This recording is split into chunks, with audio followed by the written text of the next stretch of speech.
美日菲三国集结南海展开联合军事演习，剑指中国。但是美卫星发现了不寻常的一幕，大批中国工程船前往西沙填海造陆。解放军是打算趁此机会彻底完善南海防御体系吗？如果您想了解更多相关信息，欢迎搜索一下南海博弈，获取更多关联资讯。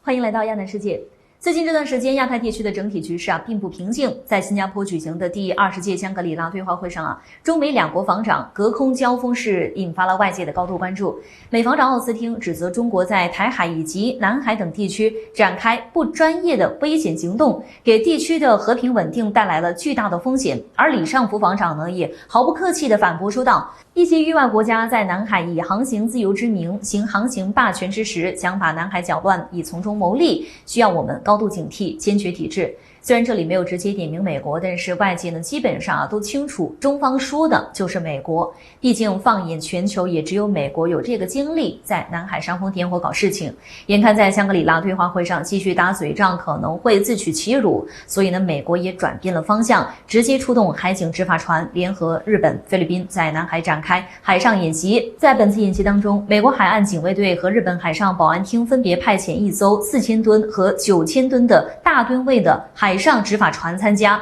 而菲律宾海岸警卫队为了表示对演习的重视，也是特意的把日本制造的2艘海上执法船派遣出来参加演习。其实通过美日菲三国海上执法船的信息，我们就可以清楚的知道这一次演习呢并不会是小打小闹。果不其然，在美日执法船抵达南海之后菲律宾也选择大张旗鼓的宣传一番。按照菲律宾方面的说法，这一次三国海上执法船将会举行海上执法、搜救和海上通过等科目的演练活动，以加强互操作性。同时呢，菲律宾还将会积极的利用这一次演习的机会，学习美日两国在海上执法过程当中的丰富经验，掌握相关的执法技能，确保菲律宾海警在面对一些突发情况的时候可以有效的维护国家主权和领土完整。这里的突发情况到底是什么呢？菲律宾也并没有明说，但是明眼人都知道这里所说的其实就是中菲两国海警船在南海地区展开的博弈对峙情况。那外界也注意到，美国方面在提到演习的时候呢，明确指出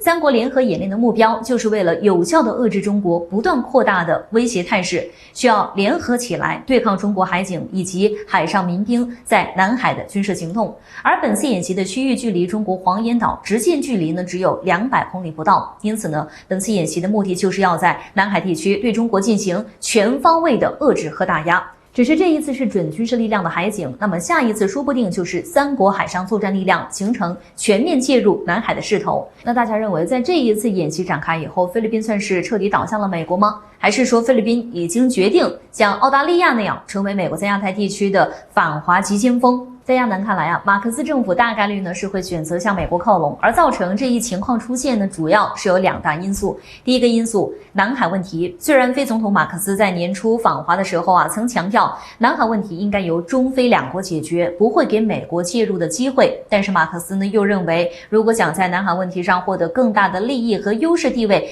必然需要寻求场外援助。而且一直以来，菲律宾国内都有一种声音存在，就是中国在解决台湾问题之后就会着手解决南海问题，到时候菲律宾非法侵占的岛礁将会被全部的收回去。因此呢，菲律宾才打算加强美菲军事合作。第二个因素就是国内政坛。在杜特尔特政府时期，美国和菲律宾的关系是急剧恶化，不少亲美政客遭到排挤和打压。而马克思政府上台以后开始紧急修复美菲关系。这个时候，大量蛰伏的亲美政客也都开始重新出山，通过自己的影响力来让马克思政府加强与美国的合作关系，试图通过抱上美国的大腿来实现自己的政治目的。那么马克思政府真的可以得偿所愿吗？就现阶段的情况来看的话，可能最终会空欢喜一场。最近国内有消息称，美国卫星发现大量的中国工程船只集体开赴南海，疑似要在西沙群岛重启填海造陆计划。不过呢，目前这个消息的真伪还是有待进一步考证的。但是我们必须要承认的是在南海局势不断恶化的情况下，中国确实需要在西沙群岛进行填海造陆，确保南海战略的稳步推进。从地图上来看，西沙群岛位于南沙群岛和中沙群岛之间，战略位置非常重要，被军事专家认为是解放军南海防御系统中的关键一环。因为解放军如果在此部署了军机和战舰，可以有效地对越南和菲律宾同时进行牵制，所以西沙群岛当中的永兴岛才会出现解放军战机部署的情况。也只有这样，才可以有效地捍卫中国在南海地区的主权和领土完整，确保中国的海上利益不会受到侵犯。那至于菲律宾，最好还是可以早日明白，与美日合作无异于是引狼入室，只有通过与中国的交流合作，才可以真正的推进自身的经济社会发展，否则早晚会因为自己的错误行为而付出惨痛的代价。